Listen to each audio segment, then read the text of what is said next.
ఈ నెల 18న కుకట్పల్లి సంగీత్ నగర్లో జరిగిన బాలిక దారుణ హత్య కేసును పోలీసులు ఎట్టకేలకు ఛేదించారు. పోలీసులకు ఎలాంటి ఆధారాలు కానీ ఆనవాళ్లు లేకుండా ఈ హత్య చేయడం వల్ల పోలీసులకు ఈ కేసును ఛేదించడం చాలా కష్టతరంగా మారింది. హత్య జరిగినటువంటి స్థలంలో ఆ ప్రాంతంలో ఎలాంటి క్లూస్ దొరకకపోవడంతో దాదాపుగా 300 మందిని విచారించడం జరిగింది అనుమానంతో.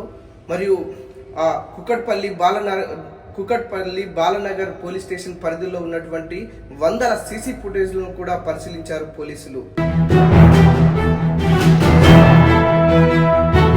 సుమారు 300 మందిని ప్రశ్నించిన ఫలితం లేకుండా పోయింది.